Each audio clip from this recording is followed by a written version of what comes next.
Bonjour chers élèves, je vous souhaite le bienvenu sur notre chaîne YouTube SVT Mohsen Massaoudi, destinée aux élèves de la 4e année sciences expérimentales, 4e maths, 4e sport. On vous présente sur notre chaîne YouTube plusieurs séquences d'apprentissage très simplifiées afin de bien comprendre et assimiler les connaissances. On vous propose aussi des QCM, des exercices crocs, ainsi que des exercices d'application qui nécessitent la mobilisation de connaissances. Au cours de cette séquence d'apprentissage, je vous propose la correction de 2 exercices crocs en relation avec la leçon Le message nerveux, thème neurophysiologie. Exercice numéro 1. Je vous propose tout d'abord de remplir le tableau suivant qui renferme les différents types de canaux qu'on a vus le long de notre cours, le message nerveux, potentiel de repos, potentiel d'action, potentiel local. Les canaux de fuite ANA+, canaux de fuite AK+, les canaux voltage dépendant ANA+, les canaux voltage dépendant AK+. On va préciser la localisation de chaque canal, les conditions de fonctionnement et le sens de mouvement des ions.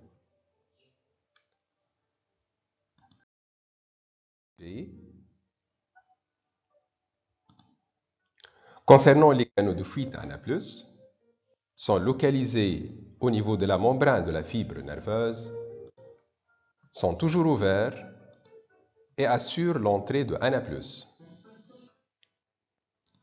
Les canaux de fuite AK+,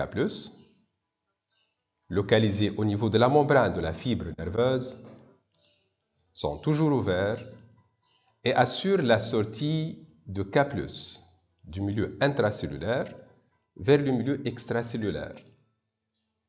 Les canaux voltage dépendants ANA+, localisés au niveau de la membrane de la fibre nerveuse, s'ouvrent à moins 50 mV et se ferment à plus 30 mV. Assurent l'entrée des ions ANA+, ce qui explique la phase de dépolarisation de potentiel d'action. Les canaux voltage dépendants AK+, localisés au niveau de la membrane de la fibre nerveuse, s'ouvrent à plus 30 mV et se ferment à environ moins 80 mV. Ce qui explique la repolarisation et l'hyperpolarisation, et ces canaux assurent la sortie de K+, selon le gradient de concentration. Les canaux voltage dépendants ANA+, et canaux voltage dépendants AK+, s'ouvrent et se ferment selon la DDP membranaire.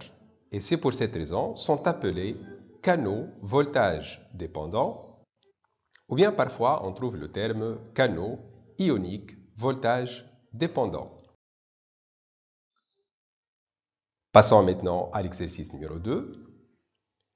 Le document 1 illustre les mouvements ioniques de ANA+ et de K+, à travers 3 structures A, B et C d'une portion de la membrane d'une fibre nerveuse. Voilà le document 1. La question numéro 1. Nommez les structures A, B et C du document 1. Exploitez les informations dégagées du document 1 et vos connaissances en vue de préciser l'origine ionique du potentiel de repos, déterminer l'état de la fibre nerveuse. La question 3. Décrivez la variation de la perméabilité de la membrane de la fibre nerveuse lorsque son potentiel atteint plus 30 mV. Pour pouvoir répondre à ces 3 questions, il fallait bien observer donc le document et localiser les canaux. Est-ce qu'ils sont ouverts? Est-ce qu'ils sont fermés? Pour savoir également, est-ce qu'il s'agit de phase de dépolarisation, phase de repolarisation? Passons maintenant au corrigé. La question numéro 1, nommez les structures A, B et C du document 1.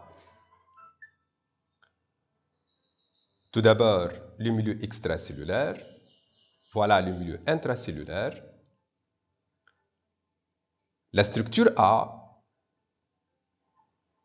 est formée de deux canaux, ou bien représente deux canaux qui sont ouverts et assurent l'entrée des ions Na+, représentés par des petits points blancs, et la sortie d'autres ions K+, représentés par des petits points noirs foncés. Donc, la structure A, il s'agit de canaux de fuite.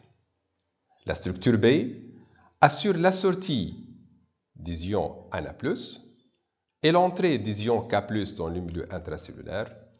Il s'agit de la pompe Na+, K+.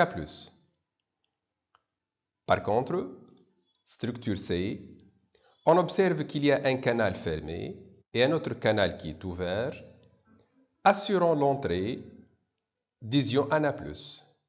Donc la structure C, canaux voltage dépendant. Passons à la question 2. Exploitez les informations dégagées du document 1 et vos connaissances en vue de préciser l'origine ionique du potentiel de repos et de déterminer l'état de la fibre nerveuse. Tout d'abord, on va répondre à la question A. Le potentiel de repos est dû à la répartition ionique des ions Na+ et K+, de part et d'autre de la membrane cytoplasmique, qui s'explique par la perméabilité sélective de la membrane aux ions Na+ et K+, canaux de fuite, ainsi que la présence de la pompe Na+, K+, qui est une enzyme, nécessite l'ATP et transporte les ions Na+, et K+, contre leur gradient de concentration. Donc, le potentiel de repos est dû au canaux de fuite qui assure l'entrée passive de Na+, et la sortie passive de K+, et la pompe Na+, K+, qui maintient l'inéquilibre par sortie de 3 Na+, vers le milieu extracellulaire et l'entrée de 2K+, vers le milieu intracellulaire.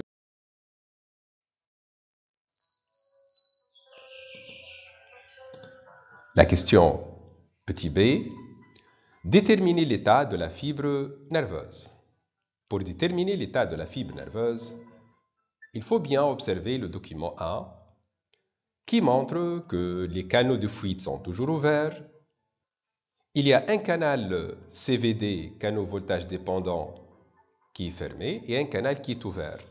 Donc le canal qui est ouvert assure l'entrée de Na+. Donc le document 1 représente la phase de dépolarisation de la membrane lors d'un potentiel d'action. La justification: il y a entrée massive des ions Na+, due à l'ouverture des CVD à Na+, alors que les CVD à K+ sont fermés.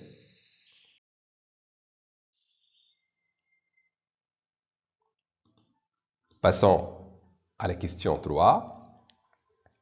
Décrivez la variation de la perméabilité de la membrane de la fibre nerveuse lorsque son potentiel atteint plus 30 mV.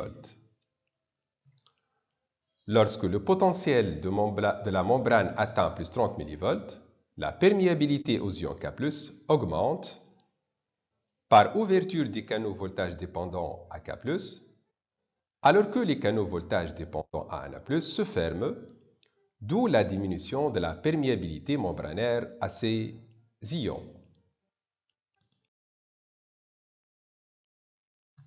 Merci pour votre attention et à bientôt.